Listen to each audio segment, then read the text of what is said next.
요즘 머리 감고 나서도 두피가 간지럽고 어깨엔 비듬이 눈처럼 떨어지죠. 그 순간부터 하루가 찝찝하게 시작됩니다. 근데 더 무서운 건요. 그냥 건조해서 그래 하고 넘기면 그 가려움이 습관이 됩니다. 손이 올라가고 두피는 더 예민해지고 거울 볼 때마다 괜히 한숨이 나와요.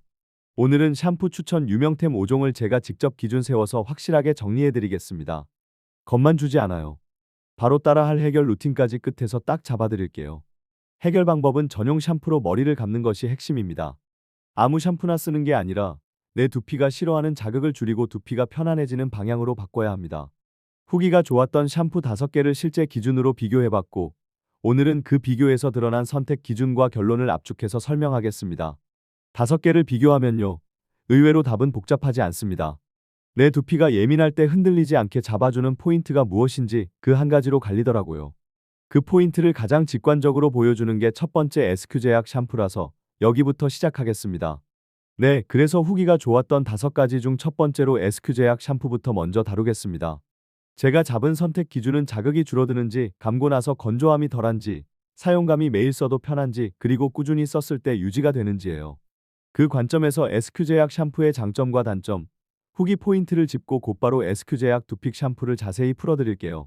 SQ제약 두픽 샴푸, 이름부터 살짝 든든하죠. 제약회사에서 만들었다는 말이 주는 그 느낌, 아시죠? 물론 모든 사람이 똑같이 느끼는 건 아니지만 최소한 성분과 안전성에서 괜히 불안해지는 감정이 덜하다는 분들이 많습니다. 게다가 제공된 자료에 따르면 소비자 연구협회가 주관한 소비자 만족도 대상 수상 포인트가 들어가요. 이거 하나만으로도 최소한 기본은 한다는 신호처럼 느껴지죠. 과장은 덜고 소비자 반응으로 검증을 받았다는 쪽에 가깝습니다. 자극을 줄이는 쪽으로 보면 성분 설계가 꽤 분명합니다.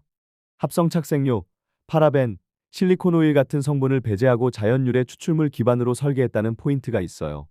민감한 두피는요, 사실 거창한 것도 필요 없어요. 자극이 덜한 쪽으로만 방향을 틀어도 체감이 확 바뀌는 분들이 있습니다. 개인차는 당연히 있고요. 그리고 멘톨. 여기서 표정이 갈립니다. 멘톨 들어갔다고 하면 어떤 분은 시원해서 좋다, 어떤 분은 자극 아니냐 하시는데요. 이 제품은 EWG 1등급 멘톨 함유를 포인트로 내세워요. 씻는 순간 두피가 확 트이는 쿨링감, 하루 종일 눌려있던 두피 피로가 좀 풀리는 느낌, 그런 후기가 많았습니다. 역시나 개인차는 있고 예민한 날에는 사용량을 줄여보는 식으로 조절하시면 좋아요. 건조함이 덜한지 관점에서는 약산성 샴푸라는 점이 큽니다. 두피가 자주 당기고 감고 나면 머리카락이 뻣뻣해지는 분들 있죠. 약산성 쪽이 건조함 방지에 도움을 줄 수 있다는 느낌을 받았다는 리뷰가 많고 모발이 부드러워지는 체감도 자주 나옵니다. 여기에 8종 추출물이 건조함 완화, 진정, 보호에 도움을 줄 수 있다는 흐름이 붙습니다. 말만 번지르르 하면 싫으시죠? 그래서 저는 이렇게 받아들였어요. 내 두피가 지금 화난 상태라면 일단 달래는 방향으로 가자. 자극을 더하는 방향이 아니라 진정과 보호 쪽으로 핸들을 확 꺾자. 그게 전용 샴푸를 쓰는 의미입니다. 그리고 성분 포인트로 징크피리치온, 바이오틴, 판테놀 같은 이름이 등장합니다. 이런 성분들이 두피 컨디션 관리에 도움을 줄 수 있다는 설명이 붙는 경우가 많고, 실제로 지루성 두피염 고민이 있는 분들이 일상 관리 차원에서 도움이 됐다고 말하는 후기도 있어요. 다만 이건 의학적 진단이나 치료 이야기가 아닙니다. 증상은 사람마다 다르고 심하면 반드시 전문가 상담이 필요합니다. 이제 단점도 솔직히 말할게요. 이 제품, 장바구니에서 체감이 살짝 올라갑니다. 타사 제품보다 대략 3,000원에서 5,000원 정도 더 비싸게 느껴질 수 있어요. 막 엄청난 차이는 아닌데 반복 구매할 때는 그 몇천 원이 은근히 신경 쓰이는 거죠. 그래서 저는 이렇게 봅니다. 내 두피가 지금 예민해서 손이 올라가고 비듬이 신경 쓰이고 감고 나서도 당긴다면 그 몇천 원이 값일 수 있습니다. 반대로 두피가 이미 안정적이라면 굳이 급하게 갈아탈 이유는 없을 수도 있고요. 후기는 제가 쿠팡과 스마트 스토어에서 가져와서 톤을 짧게 재구성해봤습니다. 문장 그대로 길게 붙이지는 않을게요. 대신 핵심만 딱 남깁니다. 쿠팡 쪽에서는 이런 말이 반복돼요. 가려움이 줄었다. 그래서 샴푸하고 나서 손이 두피로 덜 간다. 비듬이 줄었다. 검은 옷을 입을 때 마음이 편해졌다. 예민한 두피에도 건조함이 덜했다. 감고 나면 두피가 당기지 않아서 좋았다. 머리카락이 부드러워졌다. 손가락이 머리카락 사이를 지나갈 때 걸림이 덜했다. 이런 식이요. 스마트 스토어 후기도 분위기가 비슷합니다. 용량이 넉넉하다. 이 말이 은근히 많아요. 오래 써도 금방 비지 않으니까 꾸준히 쓰기 좋다. 향이 괜찮다. 너무 세게 남지 않아서 부담이 덜하다. 거품이 잘 난다. 그래서 두피까지 고르게 펴 바르기 편했다. 샴푸 후 시원한 쿨링감이 좋다. 이 표현도 자주 보입니다. 그리고 제가 제일 좋아하는 문장들. 꾸준히 쓰니 더 좋아졌다. 처음엔 그냥 시원한 느낌이었다가 몇 주 지나니까 가려움이 줄었다는 식이에요. 또 하나는 선물했는데 반응이 좋았다. 두피 때문에 예민해하던 가족에게 줬더니 고맙다고 했다는 이야기. 이런 게 남더라고요. 자, 여기까지가 SQ제약 두픽 샴푸를 제가 잡은 기준으로 본 포인트입니다. 다시 말하지만 의학적 단정은 하지 않습니다. 제 경험과 후기 기반 정리이고 개인차가 있을 수 있습니다. 다만 전용 샴푸의 방향이 뭔지 그 감각을 잡기엔 충분히 도움이 되는 예시입니다. 이제부터가 진짜 중요한데요. 샴푸 하나로 모든 게 끝났으면 좋겠죠. 그런데 현실은 반쪽입니다. 샴푸가 핸들이라면 생활 습관은 엑셀과 브레이크예요. 핸들을 좋은 걸로 바꿔놓고 엑셀을 미친 듯이 밟으면 결국 벽으로 갑니다. 두피 문제를 방치하면 어떤 일이 생기냐고요. 처음엔 간지럽습니다. 그 다음은 손이 올라갑니다. 손톱이 스치고 보이지 않는 상처가 쌓이고 거기 위로 땀과 피지와 헤어 제품 잔여물이 만나면 두피는 더 예민해집니다. 그러면 또 가려워요. 이게 악화 패턴입니다. 무서운 얘기만 하려는 게 아니에요. 왜냐면 이 고리는 끊을 수 있거든요. 끊는 방법은 생각보다 생활적입니다. 뜨거운 물로 오래 씻으면 두피가 더 건조해질 수 있어요. 샴푸 잔여물이 남으면 그 자체가 자극이 될 수 있고요. 모자 쓰고 땀 찬 상태로 오래 있으면 두피가 답답해지면서 불편이 올라오는 분들도 있습니다. 스트레스가 쌓이고 잠이 부족하면 몸이 예민해진 만큼 두피도 같이 예민해지는 느낌을 받는 분들이 많고요. 그래서 루틴을 이렇게 잡아보세요. 먼저 물 온도는 미지근하게요. 뜨겁게 시작하면 처음엔 시원한데 끝은 건조함으로 돌아오는 경우가 많습니다.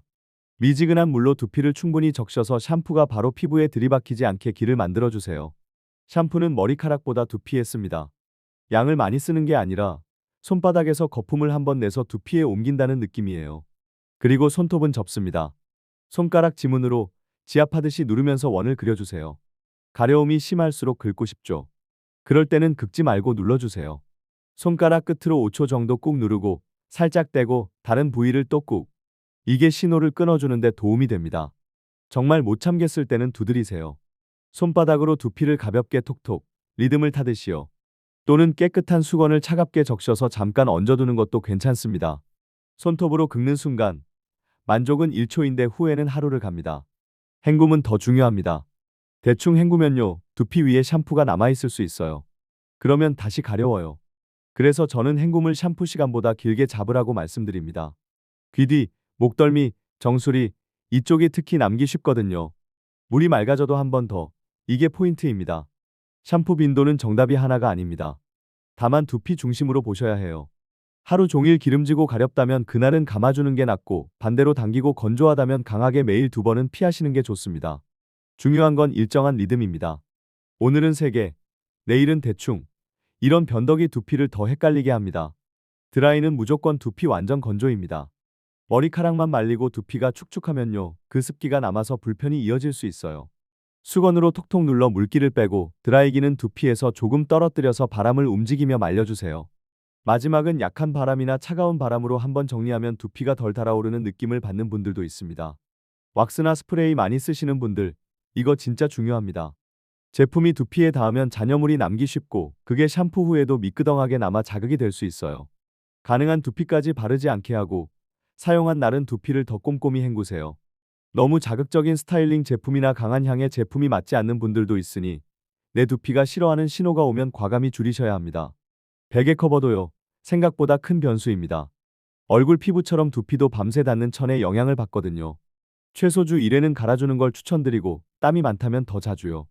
모자 위생도 같은 맥락입니다. 자주 쓰는 모자는 안쪽 밴드 부분이 특히 땀과 피지로 젖기 쉬우니 주기적으로 세탁하고 완전히 말려주세요. 스트레스와 수면, 뻔한 얘기 같죠. 근데 두피는 뻔한 데서 무너집니다. 잠이 부족하면 손이 더 올라가고 예민함이 더 커집니다.